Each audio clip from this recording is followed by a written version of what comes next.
what I mind, and this is set number 70612, Green Ninja Mech Dragon from the LEGO Ninjago Movie theme. This set contains 544 pieces, 4 minifigures, and originally retailed for $49.99 in the US, when it originally released 6 years ago in 2016. This set was of course a part of the LEGO Ninjago Movie line of sets, and I believe this is also actually the first Ninjago Movie set I'll be covering on this channel, so let me know in the comments if you guys want to see more LEGO Ninjago Movie reviews. But of course this video is also a part of my Ninjago Throwback Review series. This is pretty much a weekly series where I go back and take a look at older Ninjago sets, so let me know in the comments which set you want to see a throwback review on next. Name any set from 2011 to 2018, and while I don't have them all, I do have a lot of them, so let me know in the comments which ones you want to see, and I may just pick it for next week's Ninjago Throwback Review. But with all that being said, let's take a look at this set, the Green Ninja Mech Dragon. So I'm just going to start this video off by saying, I love this set. This is probably one of my favorite Ninjago sets of all time. I feel like it's the quintessential LEGO Ninjago Movie set. Like when I think of the LEGO Ninjago Movie line of sets, this is the set that I think of first. But there's a reason for that. It's got such a unique identity, amazing shaping, amazing colors. It's just so much fun. So let's take a look at it up a little bit closer. Starting with the head of the dragon, you can see the upper and lower jaw are like these unique molded pieces, and these are really interesting because they were entirely new for this set, and in fact they were only ever used in this set. These are really useful parts. When the set came out, I expected them to be reused in the future, but now here we are 6 years later, and yeah, we've never gotten these in any other sets in any other colors. This is the one and only time they've used either of them. They are very specialized pieces, but I don't know, they're just super cool. I would like to see them again. But yeah, you can see the upper piece is a little bit shorter, but you've got a molded nose at the front, and then little teeth coming down. And then the bottom jaw is the more iconic like dragon head shape that we recognize, with like fins coming out the very back, and again lots of teeth. The jaw can of course hinge open, and inside the mouth there's a little banner piece to represent a tongue. And in the LEGO Ninjago Movie, I'm pretty sure the dragon like fires blasts out of its mouth, so it's cool that you can represent that here if you wanted to. There's a nice little sticker piece on the forehead to add some more detail, and then speaking of detail, there's lots of gold pieces all throughout that just add to the detailing. Lots of very unique parts, like you have this tendril piece which always looks great, a golden banana which is very fun. This was later reused for LEGO Minions, but it's cool to see it used here. And then just some teeth pieces and some blades. The dragon's also designed to look very spiky and scaly, and most of the spikes and scales on this dragon can be articulated. So you can see like this piece up the side that has a sticker on it. This can be hinged out if you want. Same with these spikes up here, and these little horns on the top of the head. So while I personally prefer to have everything folded in, if you want to get more personality out of this guy, you can definitely change all of those or posed, and you'll see throughout the build there's lots more like that. Just tons of different options, which I really like. The designers just used a trans lime green minifigure head for the eyeballs of the dragon, and I actually think that works pretty well because while it's of course not the most organic, it does clearly look like an eyeball, and this is meant to be a mech dragon, not an organic dragon, so I think it works really well. The head itself connects to the neck on one of these like rigid Technic joints, and it can rotate from side to side as you can see. Unfortunately, it cannot move up and down, though you can rotate the entire thing 360 degrees, so there's a good amount of personality there. It would have been nice if the head itself could be moved up and down, but at the very least you could do that with the neck, so that does move the head by proxy. But now moving to the dragon's neck, you can see of course this is where the seat is for Lloyd, and here you see a lot of these very angular pieces. They use these all throughout the build, and these are meant to look like dragon scales, and I think they do a fantastic job of it. You can see there's a few stickered parts that add some gold detailing, as well as the little clip right here to actually hold Lloyd's sword while he's actually piloting the dragon. That's a very nice touch to see. I always like when sets include that. But then here's the seat for him to sit. You can see there's 4 total studs. You have a little stickered console piece right here, and then actually a printed screen piece. That's surprising because we get these in lots of different sets, but normally they're stickers. But yeah, seeing that as a print is super nice, but really surprising. It looks great though. It looks like it's a little targeting computer locking onto something in the center. Fits this dragon so perfectly. On the neck, we also have the first black spike, which you'll see continues on through the rest of the build. And this is another part that can be articulated just to get more emotion out of the dragon. So if you want like the hair to stand on end like he's a cat or something, you have that option, which is very fun. Coming to the main body of the dragon, the transition from the neck into the body is a little bit blocky here. I know obviously this is a mech dragon, so it's bound to look a little blocky, but yeah, I wish there's a little more smoothness to this. It's a very minor part of the dragon though, so I don't mind that too much. Lots of stickered pieces used on the side. You have Lloyd's symbol right here, as well as the number either 910 or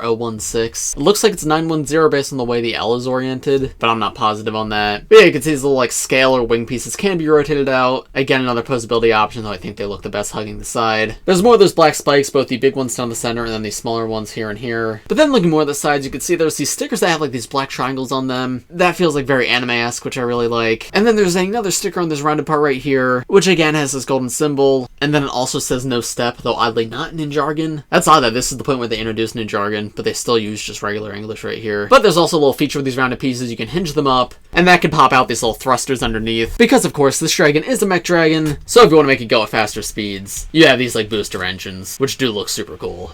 Again, more spikes and angled pieces as we come down the back. And then we get into this back section with the back legs. The way this connects is really interesting. There's a little bit of movement to it, but there's also these rubber pieces on the side that kind of stop it from rotating too much. So while it can swing back and forth, it kind of always evens out completely straight. So it's a nice way to give this build more movement while also making it like always look nice on display. I actually really like how they did that. This part of the back though is not too much different from the rest of the build. Again, looks good and fits with everything else, but it's a lot of that same stuff that we already saw. And then we come to the tail at the very back. This is a tail design they've done a few times. It's similar to the one on like the Fangpire truck back in 2012. But as you can see, you just take this Technic gear right here, spin it back and forth, and it moves the entire tail. It's a lot of fun to do and just super satisfying the way it clanks into motion. Very easy just to swing it back and forth. And of course, you're playing with this set and there's like an enemy. You can have the dragon hit the enemy with its tail, which I think that's a very fun option too. Yeah, I really love the way they do this movement. Very simple and definitely not new, but that does not make it bad by any means. And then the actual design of the tail has more black spikes and gold detailing, culminating in these golden swords on the back, and then like this large golden lightning piece to end off the tail. This, I believe, was originally introduced in LEGO Hero Factory and then it's been used on a few dragons after that, but I think gold was a new color for it in this set, and I do think it's a bit of a strange way to end things off, but I actually think it fits, especially like with all the gold detailing on the head.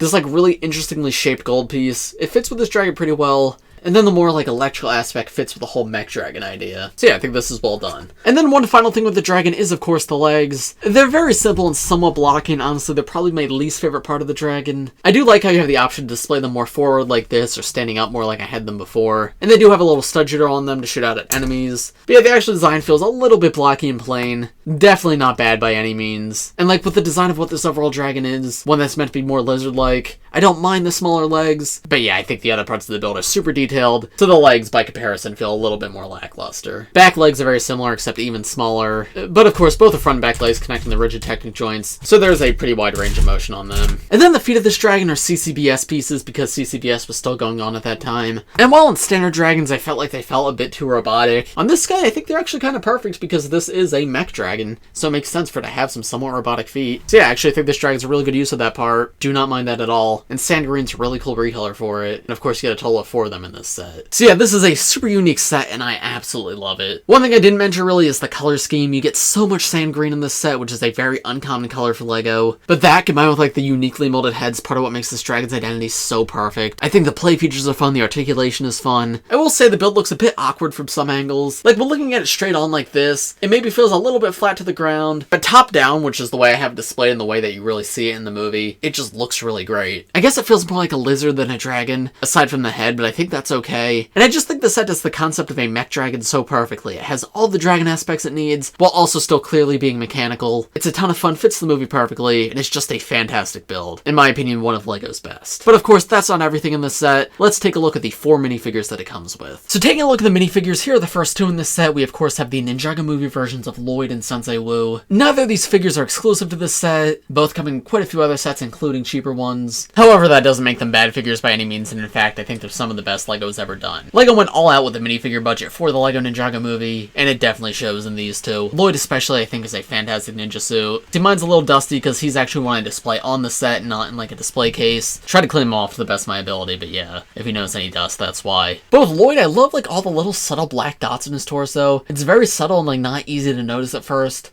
But once you do, it just makes the figure feel so much more detailed. You can see, of course, has that on his arm printing as well, which arm printing is something we so rarely get in Ninjago, so seeing it on a main ninja suit is fantastic, and it does look really good.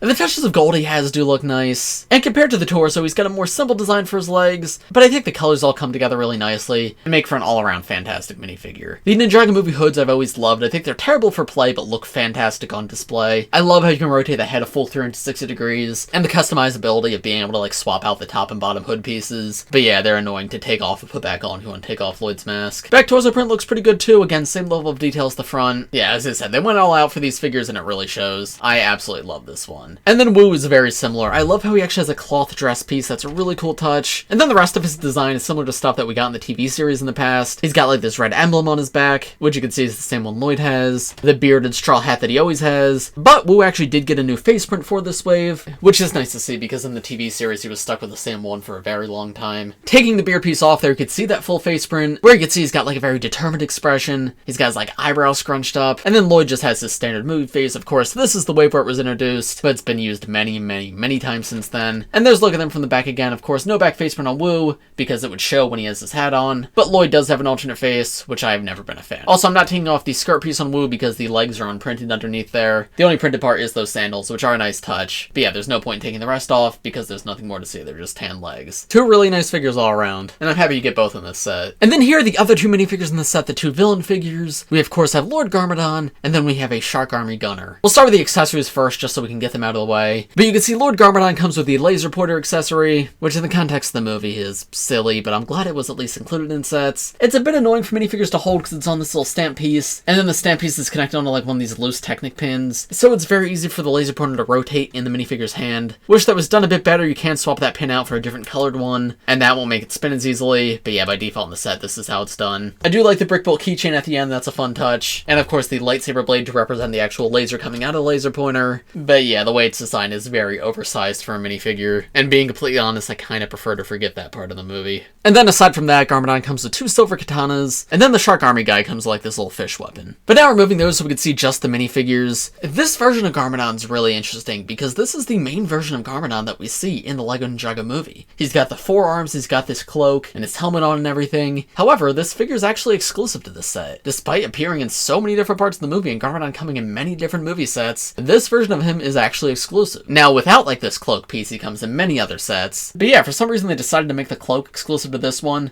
which is honestly really disappointing because it looks great. I mean, it really adds to the design of this guy. I don't think it looks nearly as cool without it, so I'm glad it came in at least one set, but I wish it came in more than just this one, because this is a very strange figure to be exclusive. The new Garmadon helmet for this wave is fantastic. Again, we're probably used to it by now, but at the time it was a really nice redesign, as well as the face print too, because the older Garmadon face prints weren't great. He had like this metallic face, which definitely looked a bit spooky, but didn't capture Garmadon's personality. I love like the happy laughing smile that Garmadon's got in this figure, and the decision to swap out the metallic silver for just solid gray was a really smart choice, because yeah, this guy looks a lot better. Removing his cloak there, you can see his full upper torso piece, and this is the version of Garmadon that comes in many other sets. And yeah, I mean, he looks fine, but he definitely looks a lot cooler with the cloak on. The blue tassels are a nice touch though, and then turning him around, no back torso printing on the upper part, but there is back torso print on the lower part, and you can see with that upper torso removed, the lower torso on this figure is pretty much the same as the old 2011 Garmadon, just with the purple bits replaced out for dark blue. That's another thing where it's like, the purple always looked better in my opinion, but it's such a small difference I really can't complain too much. I guess dark blue fits the whole like Shark Army theme better. And then the Shark Army gunner is good. Definitely one of the less interesting Shark Army members, because some of the others have like these fish themed helmets, and this guy just has like one of the robber caps from LEGO City. But still, I mean, he looks good. He's got like a scuba gear, very detailed face print with like the scar on it and the beard. Yeah, I mean, he looks nice, but he does look like he's meant to be a generic villain, which is exactly what he is.